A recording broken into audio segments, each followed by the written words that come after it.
Florida. Oh, yeah, I apologize. I've been a little bit stronger in my language than I normally do. So, yeah, pardon me sometimes. I'm in one of my boat sailing days. And you know how us old salt sailors, we just have a slang, but just kind of unique in a way. It becomes part of our general discourse in almost every way.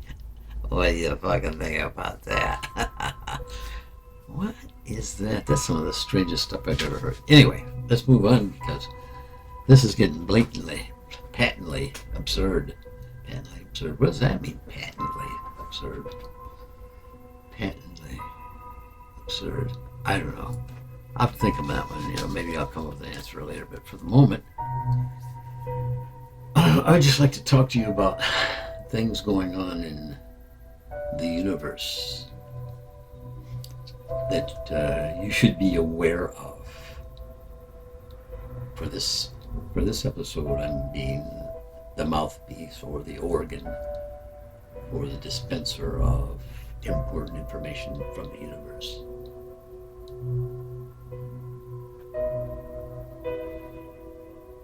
Okay, so what do we have to say?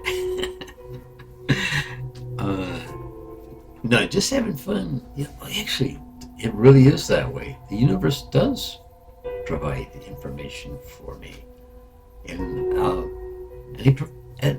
whatever comes out of my mouth is assisted by helpers on the other side of this film here. On that side is the spirit world. On this side is the material world, and it's just to maybe to envelop, create a space and to integrate both, over your space, like a bubble that's closely fit or around your body of this positive love and energy. It's illuminating far, far away. It's not overly bright. It doesn't blind you, but it's consistent and long-giving light. That's interesting. Now he's talking about bright lights. Bright lights? Yes, for sure. Those are spectacular salvation moments. But sometimes the quiet of the dimmer, softer veil of love and comfort is there to avail. Oh, yes, I see what you're saying. It's like sometimes we just dim our lights down because we like the softer ambience, and it slows our brains and our minds down somewhat. Yes, I think so. If you think the light is our brains are photoactive, I would say, photoreactive or something like that. There's something that happens inside chemically. I know because I experienced that having grown up in the Midwest. And in wintertime, it's like we are dark. All the trees are barren. Brown spriggly branches going up into the sky. Patches of evergreens. Snow crusted as we go through the winter months.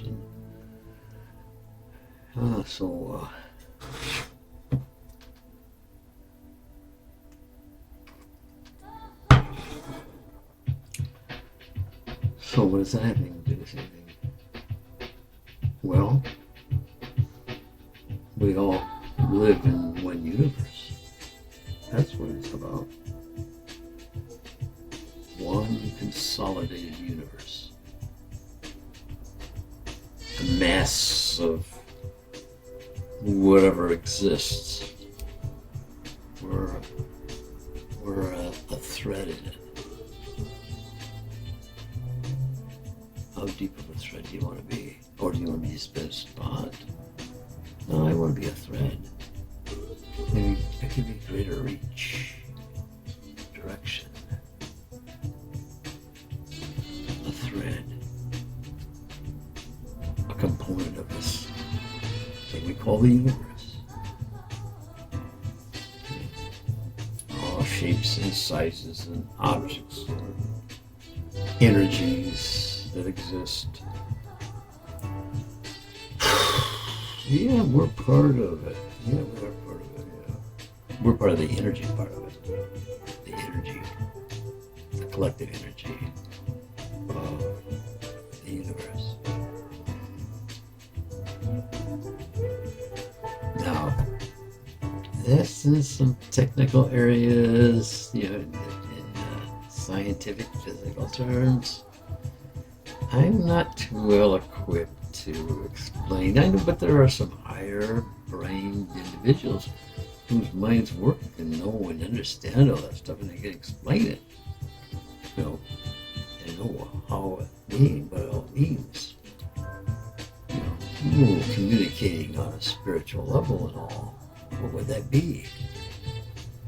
I don't know. But it works for me. Oh, that was weird. Oh, that was a weird one.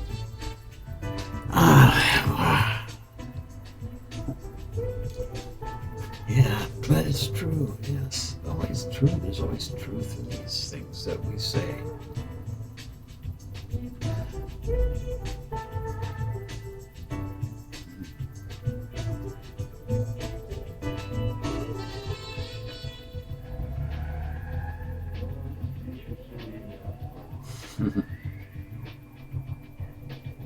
There's all my music. Yeah, I haven't heard some of this stuff in the longest time. I had it on, I had the same inventory of music on media, on Windows Media, and a lot of these never get played now. I've got this a program on this Zorin. It's an app you download or something like that for music, and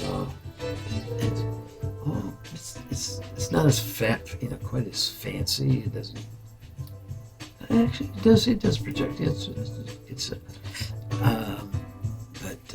But it seems like it works better at the randomization of the music. Something like that. I'm hearing music. I've heard since I've been Microsoft media player. It's like always just kind of direct. I always do like.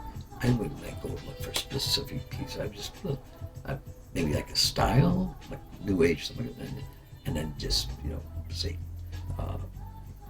and have like a playlist, and you just hit that and it'd play it randomly, set to be played. I could play it straight through, but already I just had it like random, so it can move around. And sometimes it's interesting just to listen to one artist right after another, just play through their piece, Yeah, that's kind of interesting. I might try that.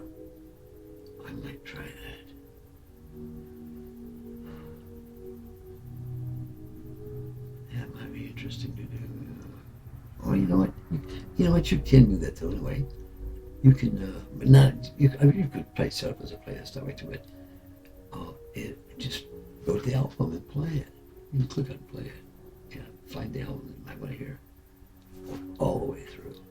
Or if an afternoon, just kind of go through and and pick them as they come up.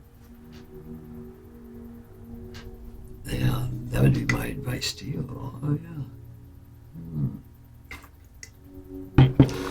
Music captured over the last 30 or so years of my life.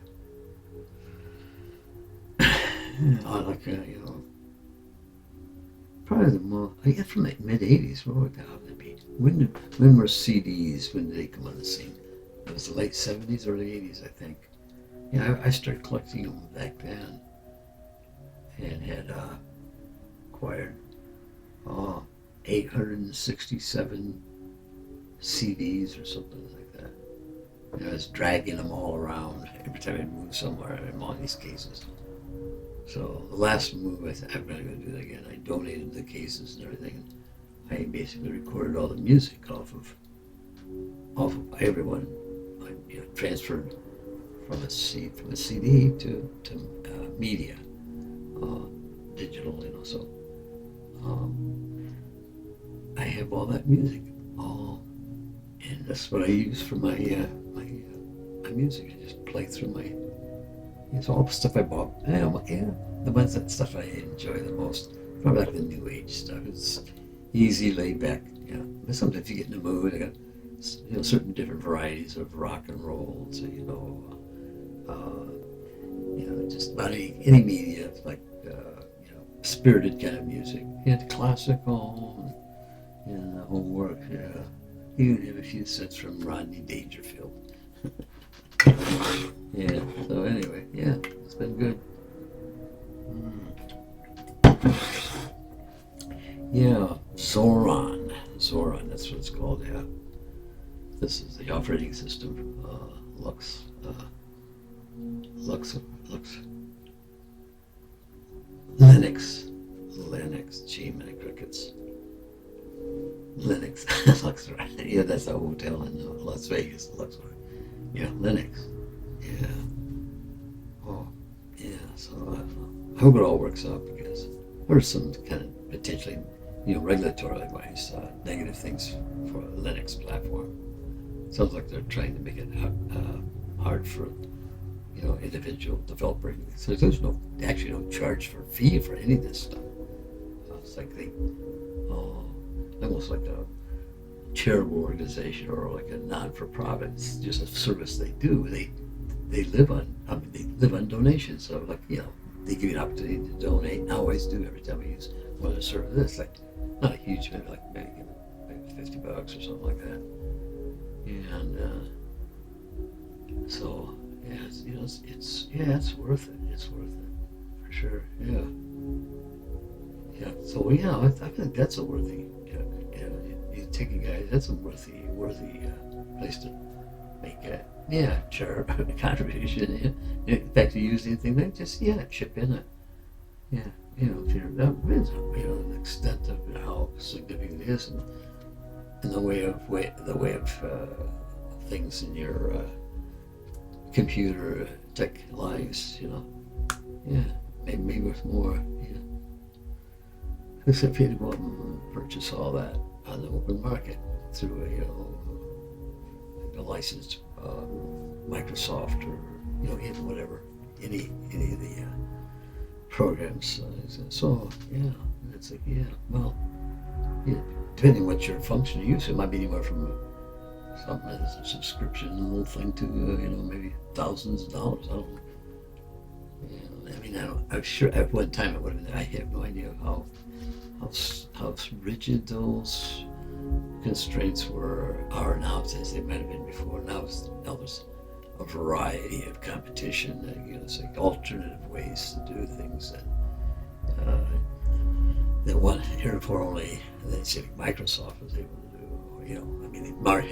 They had a wedge in the market in such a way that they were basically it.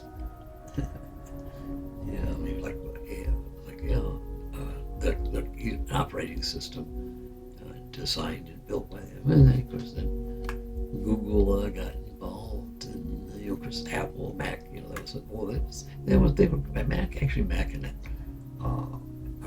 Apple, Mac, they were in competition with Microsoft, and Microsoft's done one out over it, If you ever look at all those Apple computers used to have in high schools and stuff, and somehow it didn't. Well, you never know. It might have kept them where they were. I don't know. I'm not sure. That's it. Corporate. You guys will get a reward for that. Well, he did get a lot of people knew he was getting a market for the product he was going to build. It's Mac computers, and so that was this initial force, that Mac computer, and still has a high reputation, really. does. You know, like some people swear by certain applications. It's the only thing you use. It's, you know, it's almost like planning or some like graphics, some kind of graphics industry or something, or the map computer. I don't know if that's still the case. This stuff you hear people talking about maybe 20 years ago. Oh, I have no idea. But time just suddenly just slipping by. Conversations you had idly talking about. Time to go. I'll be right back. I loose here. There we go. Huh.